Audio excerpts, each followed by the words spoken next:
Isang maulang hapon po sa ating lahat. Ako muli si Benison Estareja at meron tayong panibagong update regarding kay Tropical Storm Krising na may international name na WIPA as of 5 in the afternoon araw ng Biyernes.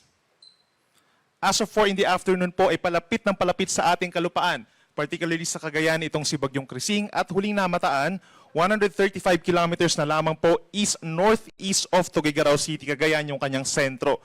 Taglay ang hangin na 75 kilometers per hour, malapit sa gitna at may pagbugso hanggang 90 kilometers per hour at kumikilos west-northwest sa bilis na 20 kilometers per hour. Base po sa ating latest satellite animation, kitang-kita yung lawak nitong mga kaulapan associated pa rin dito kay Bagyong Krising at bukod pa riyan, meron tayong effect pa rin ng habagat or southwest monsoon na siya nakakaapekto dito sa may central, southern Luzon, down to Visayas and western portion of Mindanao at meron pa rin po dyan na malalakas na mga pag-ulan base na rin dito sa kapal ng mga ulap dito sa ating latest satellite animation. Ito naman po yung latest track ng Pag-asa regarding kay Tropical Storm Krising. Inaasahan po na ilang oras na lamang ay magla-landfall po ito dito po sa may Santa Ana sa Cagayan early this evening. So around 6 to 8 p.m. possible na tumama or magkaroon ng pagdaan po dun sa coastal waters nitong Santa Ana, Cagayan. And then afterwards, mamayang gabi hanggang hating gabi ay inaasahang tatawidin naman po itong Babuyan Group of Islands sa may northern Cagayan. Bukas ng madaling araw hanggang bukas ng tanghali ay tatawid naman ang nasabing bagyo dito sa may northern portion ng West Philippine Sea at base sa ating latest track, lalabas ito ng ating Philippine Area of Responsibility bukas ng hapon with an estimated location as of 2 p.m. 325 kilometers po kanluran ng Basco, Batanes. Base sa ating latest track, mapapanatili nitong si Bagyong Krising ang tropical storm category. Ibig sabihin, halos steady lamang po yung lakas ng hangin na mararamdaman ng ating mga kababayan po dito sa may northern Luzon. At paglabas niya ng PAR, papuntang southern China, posibleng lumakas pa ito ng bahagya into a severe tropical storm. Kapansin-pansin din po dito sa ating latest animation, itong radius or latest track po, yung radius na tinatawag nitong si Bagyong Krising, nasa around 300 to 500 kilometers po. Hindi siya perfect circle, so malaking bahagi pa rin po ng northern Luzon plus portions of central Luzon ang nahagip ng kabuuan mismo ng bagyo in terms of hangin at in terms of mga pag-ulan. Sa ngayon po, nakataas pa rin ang Tropical Cyclone Wind Signal number 2. Hanggang number 2 po tayo dahil Tropical Storm category pa rin ito. Dito pa rin po sa may Batanes, pababa ng Cagayan, including Babuyan Islands, Isabela, Apayao, Kalinga, at northern portion of Abra. Signal number 2 rin po dito sa may eastern portion of Mountain Province, eastern portion of Ifugao, buong Ilocos Norte, signal number 2, at maging sa northern portion of Ilocos Sur. Gale force winds or napakalakas po na hangin ang posibleng ma-experience sa mga susunod na oras na mga nabanggit natin na lugar. Pinag-iingat po natin sila sa mga pagbugso na posibleng makasira ng may hirang structures plus possible din na makasira ng ilang pananim at makapagpalaglag po ng sanga ng puno.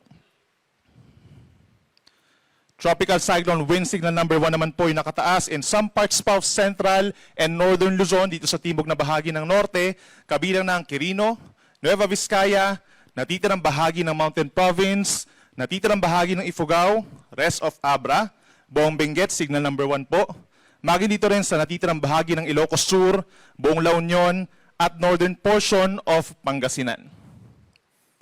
At signal number 1 din po sa northern portion of Aurora, at dito rin sa northeastern portion of Nueva Ecija, asahan din yung mga pagbugso ng hangin bukod sa malalakas po na mga pag-ulan.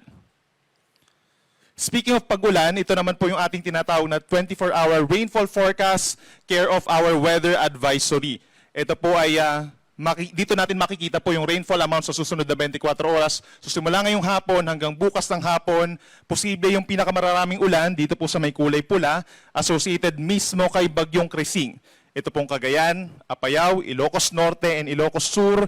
Minimum na po yung 200 millimeters na dami ng ulan. So at times, torrential rains po ang may experience nila. Heavy to intense with at times torrential rains. Equivalent po yan sa minimum of 16 na timbang tubig per square meter po sa loob ng 24 oras.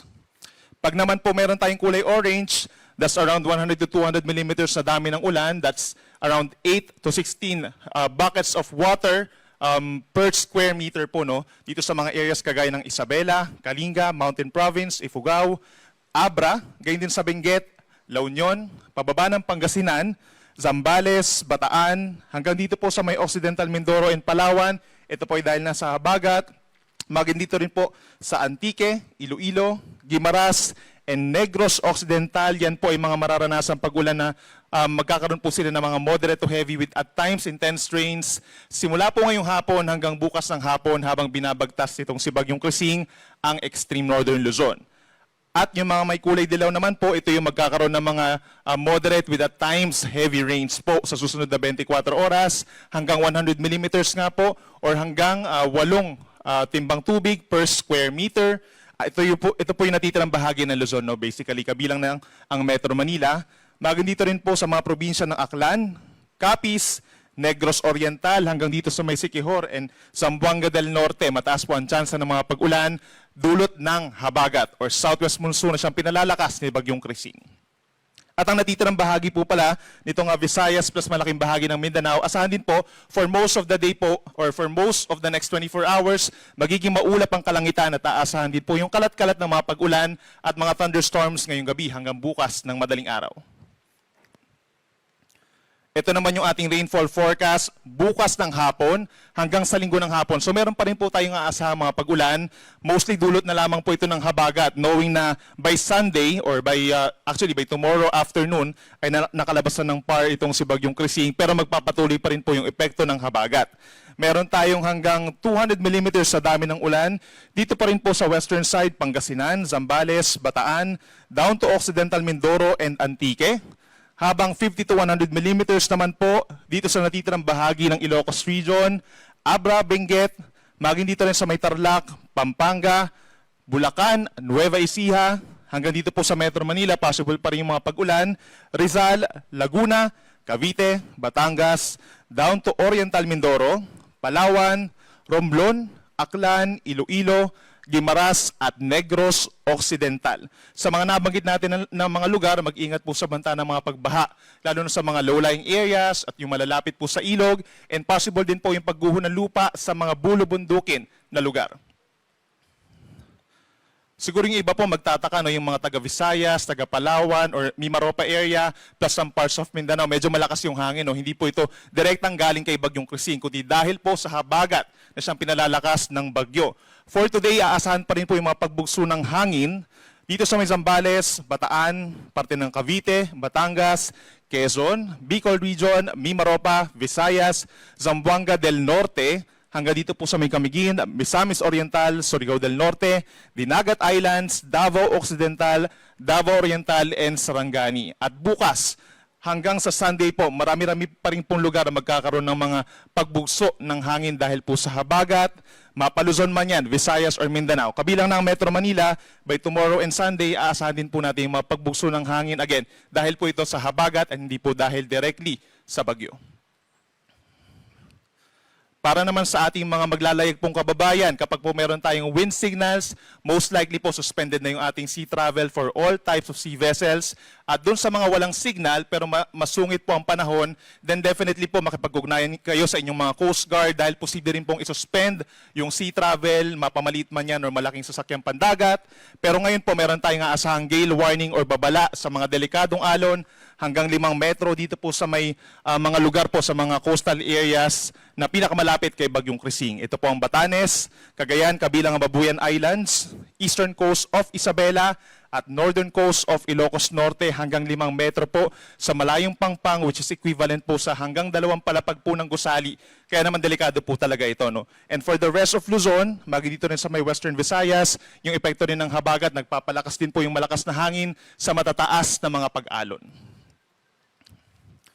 At kung ang pag-uusapan naman po natin ay yung mismong coastal areas o yung mga nakatira po sa mga coastal communities natin, meron tayong possible po na daluyong pa rin or storm surge hanggang 2 metro po dun sa ating mga coastal communities po sa Batanes, Cagayan, kabilang ng Babuyan Islands, bagay dito rin po sa Ilocos Norte and northern coast of Ilocos Sur. Hanggang bukas, possible po yung hanggang 2 metrong rumaragasang mga pag-alon po papasok sa inyong mga komunidad. Kaya kung kinakailangan po, hanggat kinakailangan ay makipag-coordinate po sa inyong mga local government units para po sa possible evacuation or rescue.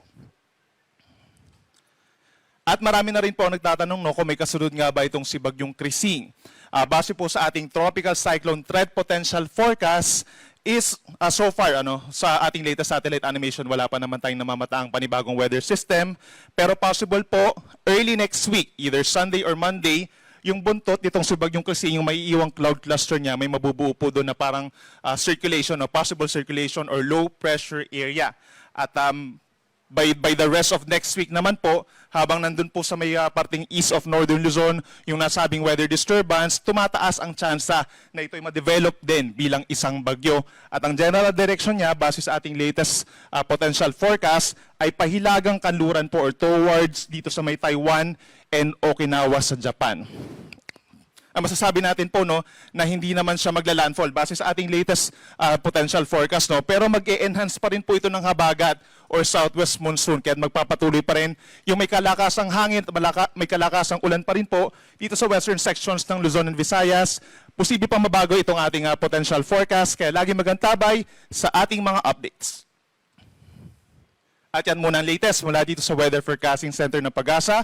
Yung susunod na update natin ng bulletin ay mamayang alas 8 ng gabi at meron muli tayong update mamayang alas 11 ng gabi. Maraming salamat po. Mag-ingat po ang lahat.